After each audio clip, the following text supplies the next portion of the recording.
Hello বন্ধুরা, আশা করি তোমরা সবাই খুব ভালো আছো। হ্যাঁ বন্ধুরা, আমিও খুব ভালো আছি। তো বেশি কথা না বলে চলো সরাসরি চলে যাই রান্নাঘরে। আজকের আমি তোমাদেরকে বানিয়ে দেখাবো কাঁচা আমের চাটনি। এই গরমে কাঁচা আমের চাটনি কিন্তু ভাত দিয়ে খেতে খুবই ভালো লাগে, বা পাঁপড় ভাজা দিয়ে খেতেও ভালো লাগে। তো বন্ধুরা, চাটনিটা আমি কিভাবে বানালাম চলো সরাসরি ভিডিওতে দেখে নাও। তো বন্ধুরা দেখো, কাঁচা আমগুলো প্রথমে আমি খোসা ছাড়িয়ে এইভাবে লম্বা লম্বা করে কেটে নিয়েছি, আর মাঝখানের বীজটা ফেলে দিয়েছি, কারণ আমটা যেহেতু কচি আম। তো বন্ধুরা, এবার আমি চুলাতে একটা কড়াই বসিয়ে দিয়েছি, আর কড়াইতে দিয়ে দিচ্ছি অল্প পরিমাণে সর্ষের তেল, আর তার সঙ্গে আমি দিয়ে দিচ্ছি 1 চিমটি মৌরি, একটা শুকনো লঙ্কা কেটে দিয়েছি, আর একটা তেজপাতা দিয়ে দিয়েছি, আর তার সঙ্গে আমি কাটা আমটা ঢেলে দিলাম। তো বন্ধুরা, আমটা আমি 3 থেকে 4 মিনিট খুব ভালো করে ভাজা ভাজা করে নেব।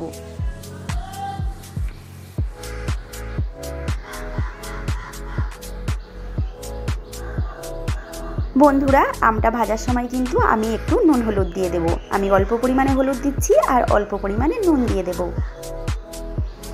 দিয়ে খুব ভালো করে আমি হালকা লাল করে ভেজে নেব। বন্ধুরা মনে রাখবে, এটা কিন্তু 3 থেকে 4 মিনিট ভাজাটা ভেজে নেব।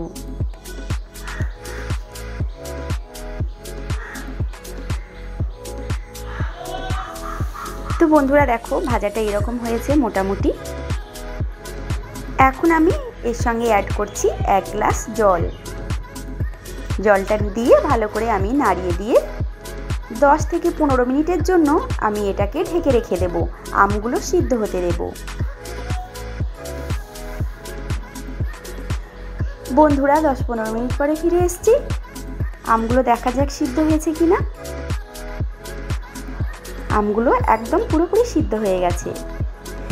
চাটনিটা কিন্তু এখন বাকি আছে, একদমই জল জল হয়ে আছে, এখন ফুটছে। এখন আমি এর সঙ্গে অ্যাড করছি পরিমাণ মতো চিনি। যে যতটা চিনি খাবে সে সেই রকমভাবে চিনিটা দেবে। অনেকে টক টক ভালোবাসে, অনেকে একটু মিষ্টি মিষ্টি ভালোবাসে, অনেকে টক মিষ্টি দুটো মিলিয়ে ভালোবাসে। তো বন্ধুরা, চিনিটা দেওয়ার পরে আমি 5 থেকে 7 মিনিট আবারও খুব ভালো করে ফোটাবো, যাতে চাটনিটা একটু চিটচিটে হয়।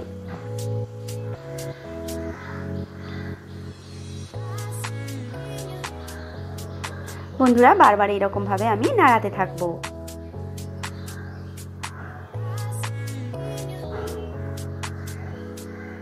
বন্ধুরা খুব সহজভাবেই বানানো, কিন্তু খেতে কিন্তু খুবই ভালো হয়।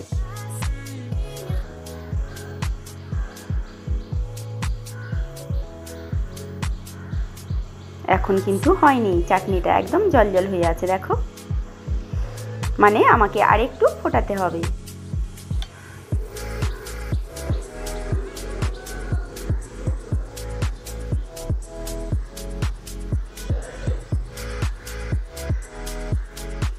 বন্ধুরা আমি গ্যাসটা অফ করে দিলাম। চাটনিটা রেডি হয়ে গেছে। তোমাদেরকে দেখিয়ে দিই চাটনিটা কতটা চিটচিটে হয়েছে।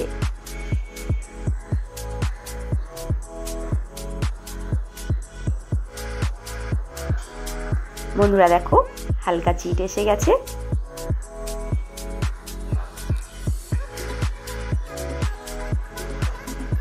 তো বন্ধুরা, চাটনিটা রেডি হয়ে গেছে। এবার আমি চাটনিটা সার্ভ করে দেব। চাটনিটা নামানোর পরে কিন্তু আর একটু বসে যাবে। তো বন্ধুরা দেখো, সার্ভ করে দিয়েছি। কি সুন্দর থকথকে মতো একটা চাটনি হয়েছে, আর আমগুলো এরকম গোটা রেখে দিয়েছি। তো বন্ধুরা, চাটনিটা কিন্তু খেতে খুবই ভালো লাগে। তো ভিডিওটা কেমন লাগলো তোমরা অবশ্যই আমাকে লাইক কমেন্ট করে জানাবে। যদি ভালো লাগে বন্ধুদের সঙ্গে শেয়ার করবে। ভালো থেকো বন্ধুরা, আবার দেখা হবে নতুন কোনো রেসিপি নিয়ে।